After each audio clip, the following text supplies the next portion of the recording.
Thanks everyone for your time today. I'm Dylan Skinner, project manager with TEC. We've been working with Josh Crabb and the Town of Fairhaven on this project for a little over a year now, still kind of in the early stages, but just figured we wanted to get in front of the board, like Jackie said, and give everyone more information on this project as we start to move along into the design process. So this is Mass DOT project number 613931, corridor improvements along Sconticut Neck Road in Fairhaven. This is an overview of the project limits. Just off to the left of the screen here is the interchange of Route 6 and 240, which is one of the larger interchanges, if not the largest in Fairhaven. SNR, or Sconticut Neck Road. I'm just going to continue to say SNR for obvious reasons. So SNR is the southern leg of that large interchange. About 1,500 feet south of that large interchange at Route 6 and 240 is where we expect this project to begin, right in front of the Leroy Wood Elementary School. There was a recent Safe Routes to School project that just finished construction this past season that basically ended right before the school, so essentially getting students to the school. So we expect our project to pick up where that Safe Routes project left off, continue along the corridor, and eventually head down to Goulart Memorial Drive, which is the connection to the West Island in Fairhaven. So it's quite a long corridor. Some of the critical elements and existing features throughout the corridor: Manhattan Avenue is one of the critical intersections that we'll touch on a little bit more later. The Phoenix Rail Trail runs east-west throughout Fairhaven and into other surrounding communities. And there's actually a branch that comes down and connects to SNR around here. Further down, there's a public park with a playground and a baseball field in here that tends to see multimodal access, people walking and biking to that park. And as you further head south down the corridor, numerous side streets have beach access, and there's some recreational trails owned by the Buzzards Bay Coalition further south down the corridor. So some of the project goals: we're going to look to reallocate the roadway footprint and within the town layout along SNR to make space for multimodal facilities, at the same time almost acting like a quasi-road diet by looking to narrow some of that footprint, promote slower vehicular speeds, and evaluate traffic calming opportunities along the corridor. Attempt to promote healthy transportation along the corridor by creating or upgrading, in some scenarios, the multimodal facilities along the corridor, especially try to provide access to some of those areas I just touched on, whether it's the park, the school, or those trails as you head further south down the corridor, and just provide the complete street style element along the corridor that was just received successfully and completed as a part of that Safe Routes to School project, and make that critical connection along to West Island. It's in the town's long-term plan to be able to provide multimodal access from that interchange up at Route 6 and 240 beyond the limits, but down along SNR and into West Island. We'll also take a look at some critical intersections along the corridor. I touched on Manhattan Avenue, which was unfortunately the site of a fatal accident a few years back. So we're going to want to take a look at Manhattan Avenue in both the short-term and long-term stages in this project. And then Orchard Street and Edgewater Street are also two other intersections that the town has either received requests to investigate from some stakeholders on the corridor, or just have been identified as needs within the town to take a look at a little closer. And lastly, an overall benefit of the project will be to upgrade the town's aging infrastructure. Some of the pavement curbing can definitely see some improvements, and the town has an old water line that was discovered on the Safe Routes project that could use an upgrade, and something that Josh and his team have been excited about the potential to include in this project as a non-participating option is the potential to extend the town sewer further down the neck and provide town sewer to more customers along the corridor. So we're definitely in the early stages of this project, but we've been able to commence our data collection. We have our survey that's actively ongoing, nearing completion, but we've been able to see some of the existing data as it relates to the traffic features along the corridor. So It's just interesting to see so far some of the information that we've got. I'll share with you.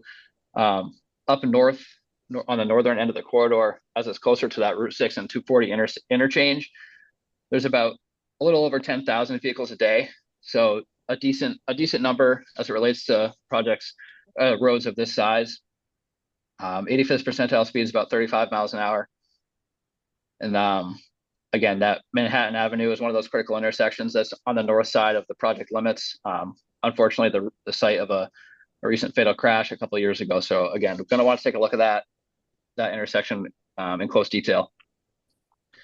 As you head a little further south, we conducted another traffic count, and we saw a little bit less traffic. You can see about 6,500 vehicles a day. That's just a couple of thousand feet south of that first data collection point.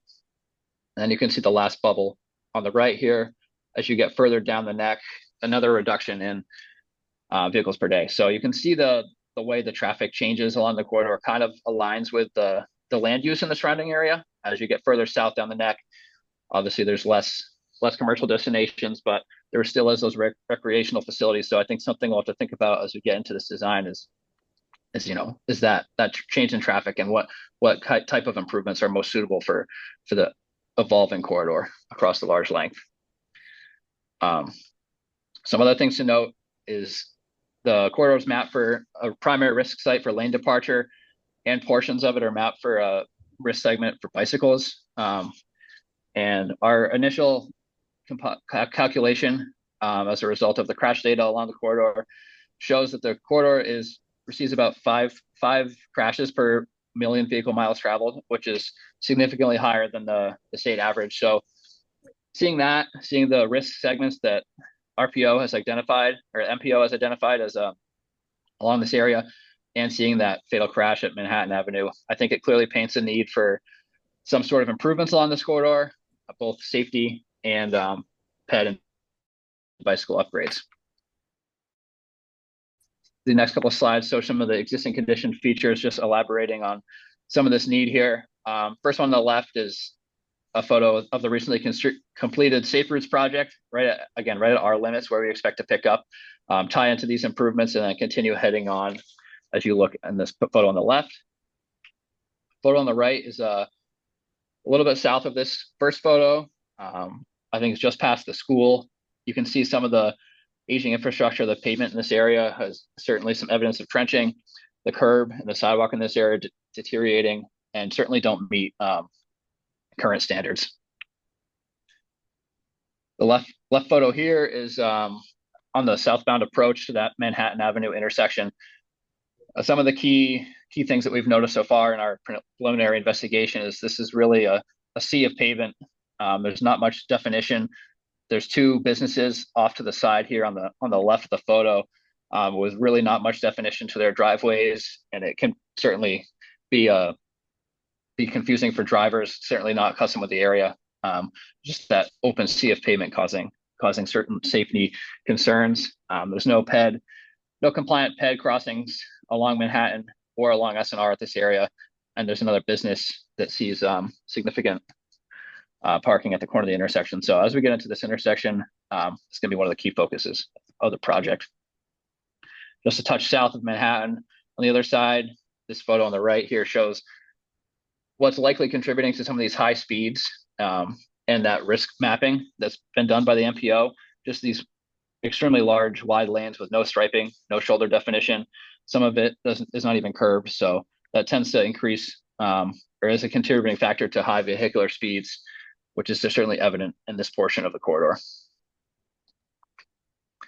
Continuing on further south down the corridor, you see that same pattern in this area at Grandview Ave on the left. Again, the lanes are wide. There is shoulder striping in this photo, but it's certainly intermittent. And there's no clear pedestrian or bike accommodations as you head down the corridor. And the photo on the right is one of the further southern points. You can see that crosswalk certainly doesn't meet ADA standards as it's heading straight into a utility pole on the right side there. No curb ramps. So these types of improvements, pedestrian safety, bicycle accommodations, are something this project will be, again, attempting to improve.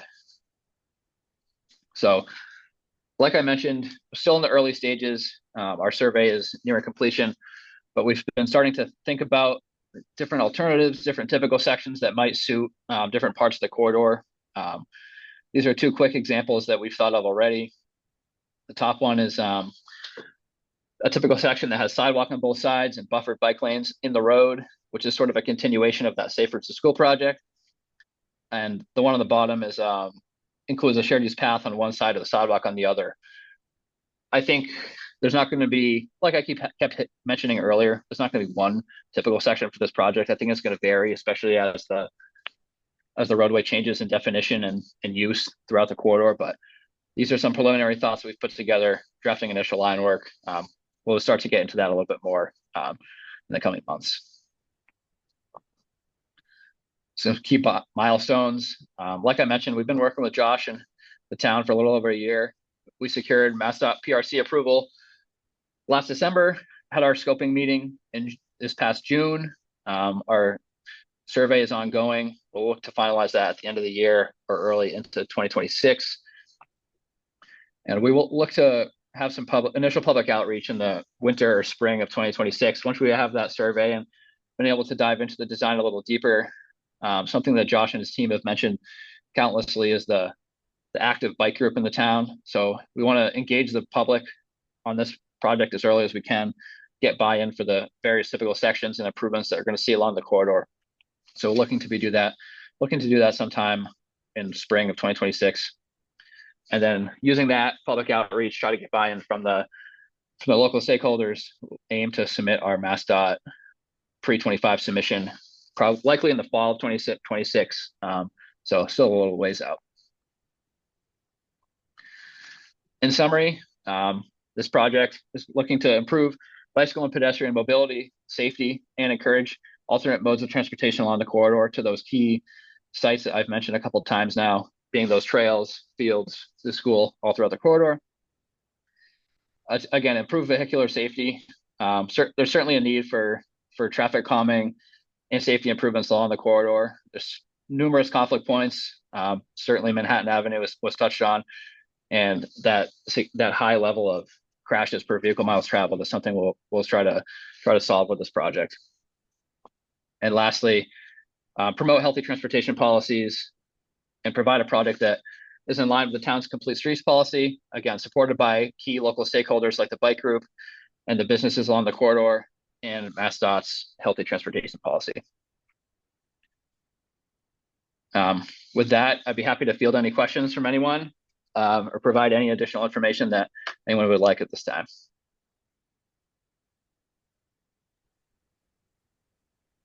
Will? Hey, thanks.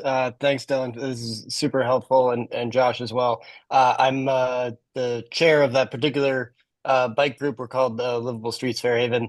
We wrote the original Safe Routes grant, and just wanted to share an experience from that, which I think will bear some relevance to this project, which is the first thing that Josh has mentioned, and I think is very true about this corridor, is there's different segments, right? So there's the heavily populated segment to the north, and then as you showed, there's the less populated section to the south as you get towards West Island, and those are almost like two different types of roadways in some ways, right? Because one is heavily residential homes, mailboxes on the street, lots of kids, a daycare, all of that.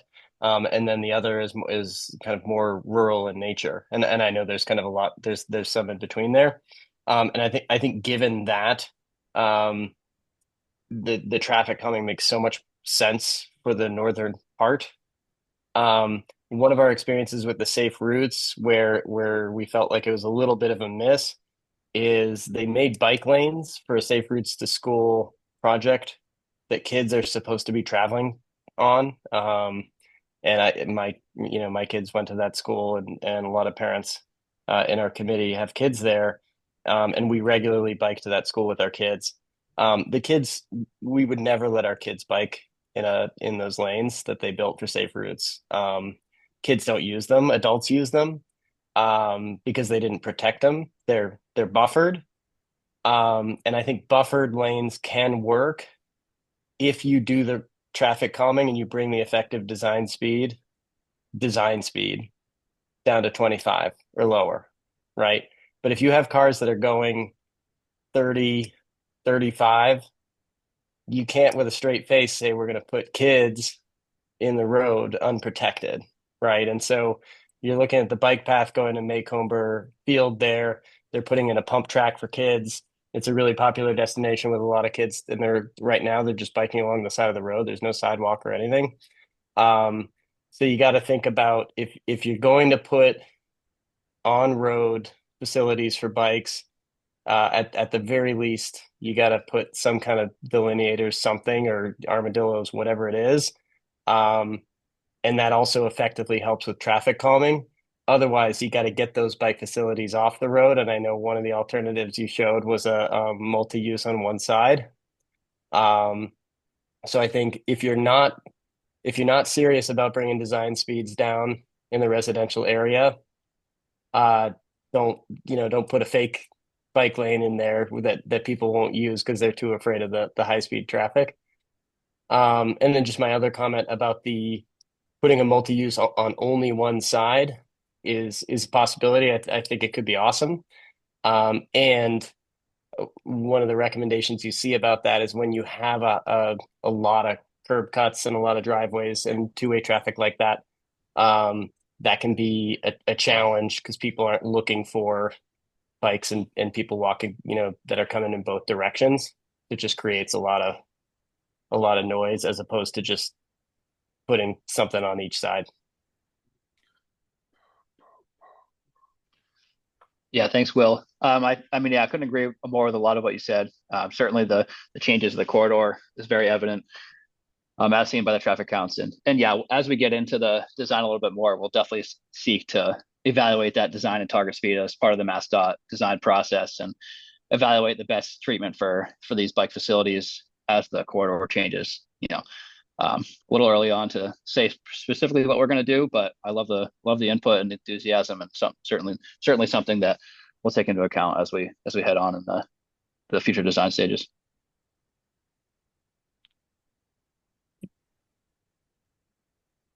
If there was nothing else, I'll just real quick on TEC's behalf, just a quick thank you to Dylan and his team for their efforts so far, and Will's enthusiasm, and especially the JTPG who kind of helped me figure out the first project that Fairhaven's going to seek for tip funding. This community's never done one yet, and me coming from the private sector, I'm very anxious and excited to bring a potential tip project to town. So, looking forward to sharing updates with the collective group as we progress.